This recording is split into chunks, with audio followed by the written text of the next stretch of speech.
ننتقل الآن إلى فقرة حدث اليوم، ونخصصها هذا المساء للتوتر الدبلوماسي بين المغرب وإسبانيا على خلفية استقبال مدريد زعيم جبهة البوليزاريو إبراهيم غالي. كنا رأينا الأسبوع الماضي كيف خففت الشرطة المغربية رقابتها على الحدود، ما أدى إلى تدفق نحو 10,000 مغربي إلى جيب سبتة الإسباني.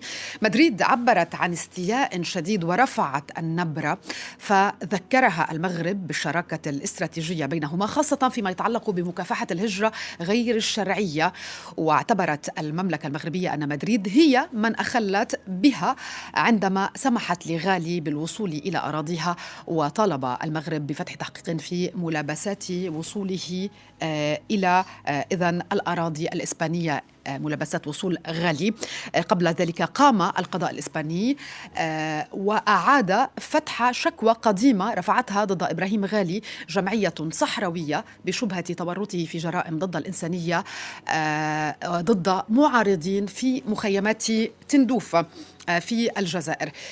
نحاول أن نفهم دوافع كل بلد في هذه القضية، وأيضا خطورة التصعيد بينهما، خطورة التصعيد على العلاقات بين هذين الجارين. نرحب بالأستاذ منصف السليمي، الصحفي والمحلل السياسي والخبير في الشؤون المغاربية، ينضم إلينا من بون. مساء الخير أستاذ منصف. هل من مبالغة في موقف المغرب بخصوص وجود غالي في إسبانيا؟ مساء الخير. بالنسبة للملف المطروح على مستوى زيارة إبراهيم غالي زعيم جبهة البوليزاريو لإسبانيا، فهو ملف بالنسبة للمغرب يعتبره حيويا جدا. إسبانيا تحاول الآن التخفيف من حدة هذا الموضوع، لكن يبدو أن تداعيات الموضوع تجاوزت ما كانت تتمناه الحكومة الإسبانية، حيث حركت الرباط ملف آخر يتعلق بموضوع الهجرة غير الشرعية، وهو ملف يؤلم إسبانيا ومن ورائها أوروبا.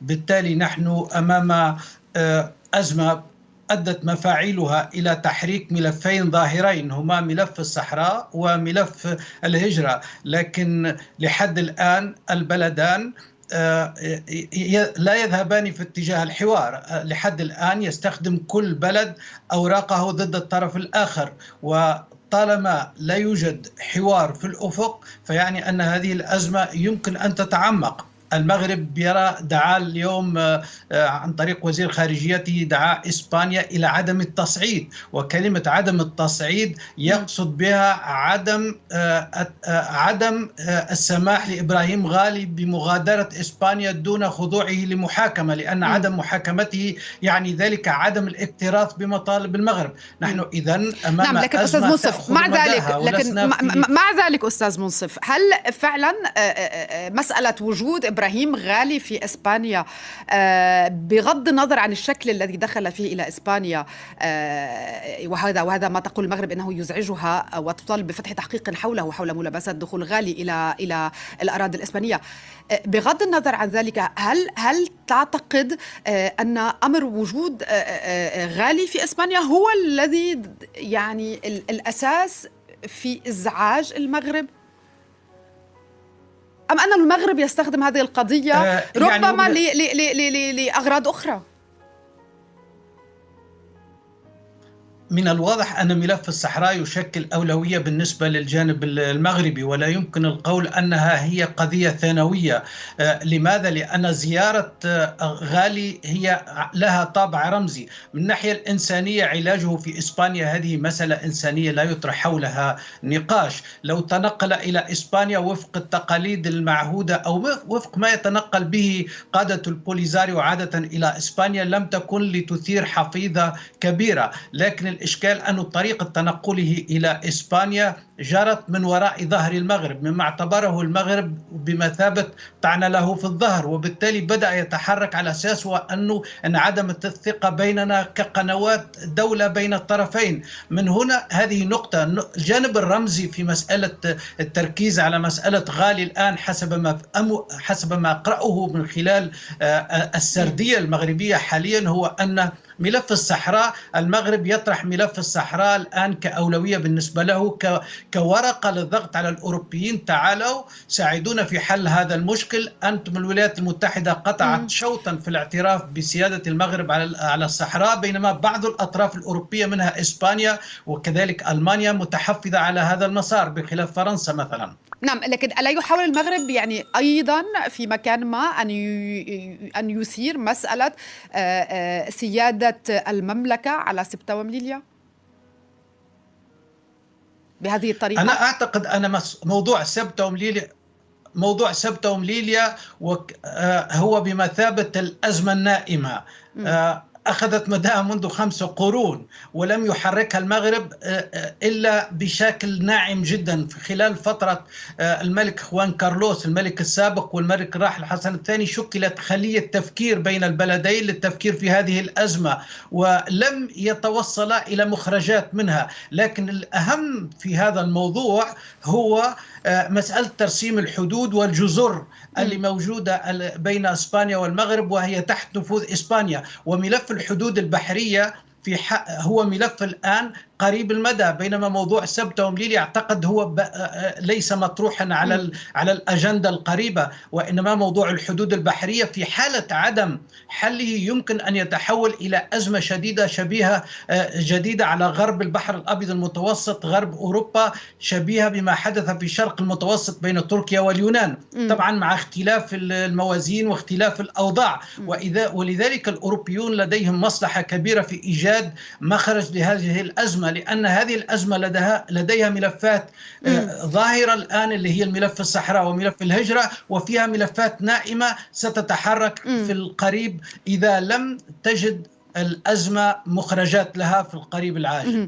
طيب، يعني ما مدى خطورة أن يلجأ المغرب إلى ورقة الهجرة غير الشرعية بهذا الشكل، أن يعني يترك الآلاف يجتازون الحدود ويصلون إلى إسبانيا؟ هو من الناحية المبدئية أثار ذلك غضب ليس فقط إسبانيا، أثار غضب منظمات حقوق الإنسان، وأثار غضب أطراف أوروبية عديدة رأت فيها خرقا للقواعد، وكذلك نوعا من التساهل بشأن حياة نعم، لأنه الناس. هناك أطفال ونساء أيضا تركوا لكي يجتازوا هذه الحدود ويعرضون حياتهم للخطر. وبالتالي أن يلجأ المغرب لهذا الأسلوب الذي يذكر في بعض الأحيان، يعني يذكر بعض الشيء بما قام به الرئيس التركي بخصوص اللاجئين إلى أوروبا، عندما يفتح الحدود ويتركهم يعبرون ثم يغلقها ويأخذ البليارات. المغرب هذا ما يريده المغرب؟ يريد أن تكون علاقته بأوروبا بهذا الشكل؟ أنا